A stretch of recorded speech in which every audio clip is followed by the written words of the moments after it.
बीच में हमने एक स्टेकिंग का भी शुरू किया था। हुँ, मैं अगर उस पे बात करूँ तो कोई कंपनी जब एक काफ़ी सारी एक्सचेंजेस ने ना अपने स्टेकिंग के प्रोडक्ट्स को इस तरीके से पिच किया जो सीफाई के अंदर जो रिटर्न्स देती थी कि एफडी पे तो इतना मिलता है, हम आपको इतना दे रहे हैं, हुँ, डबल डिजिट रिटर्न्स की कमिटमेंट्स थी, तो जिसको लोगों ने अपने क्रिप्टो को वहाँ पे ले गए और फिर वहाँ पे उन्होंने स्टेक किया, बोरिंग लेंडिंग प्रोडक्ट्स को यूज़ किया सीफाई के अंदर। हमने देखा पीछे सेल्सियस का डाउनफॉल देखा हमने और बहुत सारी सीफाई प्लेटफॉर्म्स का देखा। सीफाई स्टेकिंग को लेके या जो पैसिव इनकम वाले जो प्रोडक्ट्स हैं जैसे कि स्टेकिंग है, इसके ऊपर जो ये परसेंटेज सपोज आप डबल डिजिट में जब कमिटमेंट्स करते हैं जो एक्सचेंजेस, तो उस पे व्हाट इज योर टेक? क्योंकि मैंने ये देखा है कि वो लोग अगर आपको इतना परसेंटेज अगर कमिट कर रहे हैं तो वो भी कई रिस्की बेट्स ले रहे हैं। कहीं पे आपके क्रिप्टो को रिस्की प्रोटोकॉल्स में लगा रहे हैं, कहीं पे हुँ, रिस्की जो लिक्विडिटी पूल्स हैं उसमें एक्सपोजर ले रहे हैं, या जो बड़े-बड़े ट्रेडर्स हैं या एंटिटीज हैं या फर्म्स हैं उनको लेंड कर रहे हैं। और जब ये पूरा सिस्टम जब इंटरकनेक्टेड है, जब वो फॉल करते हैं तो आपका क्रिप्टो जो यूजर का क्रिप्टो है वो स्टेक पे आ जाता है, और हमने देखा सेल्सियस और काफी सारे सी फाइव प्लेटफॉर्म्स को डाउन होते हुए। कितना रिस्की है ये? और अगर ये रिस्क है तो कॉइनडीसीएक्स इसको कैसे मिटिगेट कर रहा है, कैसे इसको हैंडल कर रहा है सिचुएशन को? और वो स्टेकिंग वाले जो प्रोग्राम्स हैं या उसके जो पैसिव इनकम इंस्ट्रूमेंट्स हैं उनको कैसे मैनेज करता है? हुँ, श्योर। तो पहले तो मैं ये बताना चाहूँगा कि एक तो आपका आप बाय करके होल्ड करते हो अपने एसेट, है ना? हम्म, जिसमें आप इसको किसी जगह आप डिप्लॉय नहीं कर रहे ताकि पैसिव रिटर्न मिले।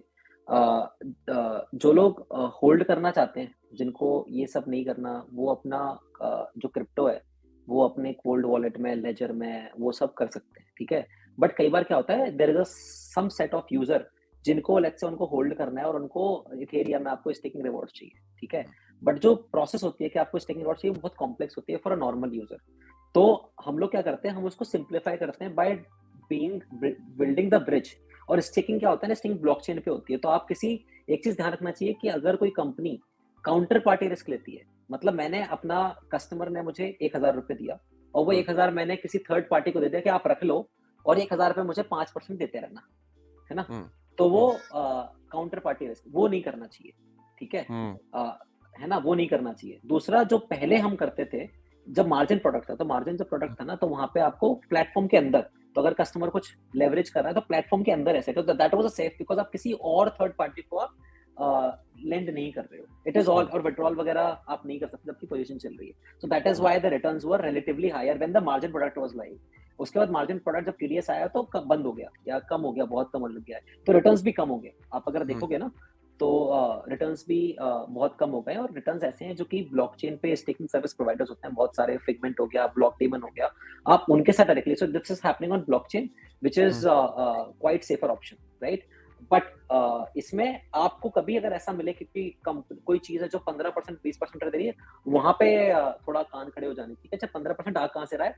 इट्स इम्पोर्टेंट फॉर एवरीवन, हर किसी यूजर को समझना कि वो यील्ड आ कहाँ से रहा है। यील्ड कहाँ से आ रहा है, जब तक आपको ट्रस्ट नहीं हो ना, तब तक आप मत करो। और इसमें जैसे हमारा जो पेज है उसमें हम बताते हैं कि अच्छा यील्ड जनरेशन मैकेनिक्स क्या होते हैं, क्या-क्या होते हैं। बट अगर आपको वो 2-5% यील्ड के लिए आपको इतना अट्रैक्टिव नहीं लग रहा तो मत करो, कोई ज़रूरत नहीं है बिकॉज़ उसमें कोई काउंटर पार्टी और काउंटर पार्टी रिस्क जो प्लेटफ़ॉर्म ले रहा है वो भी नहीं करना चाहिए, ठीक है? तो बहुत सेफ तरीके होते हैं, फॉर एग्ज़ाम्पल जो अर्न प्रोडक्ट है, उसमें सारे के सारे जो ऑप्शंस हैं, राइट? वो एक तो वो रिटर्न कम है, ऐसा कुछ नहीं है कि डबल डिजिट में आपको रिटर्न मिल रहा है। जब भी डबल डिजिट में आ रहा है, वहाँ पे मुझे लगता है कि सारे जो भी लोग देख रहे हैं, वहाँ पे आपकी रिस्पॉन्सिबिलिटी है। आपकी रिस्पॉन्सिबिलिटी समझना कि वो यील्ड जनरेट कहाँ से हो रही है। और जब तक आपको वो समझ में नहीं आता, आप मत करो ना। 10% ही तो है, नहीं मिलेगा साल भर का तो क्या बड़ी बात है। बट आपका इंपॉर्टेंट है कि आपका प्रिंसिपल बचा रहे। तो आप जब भी आपको ऐसा यील्ड मिलता है, तो वो समझना ज़रूरी है और वो आपको करना पड़ेगा रिसर्च। और अगर वो 30, 40, 50% है, क्या है, तो मेरा मानना है कि बहुत ज़रूरी है कि डेप्थ में जाके समझ के फिर आप करो।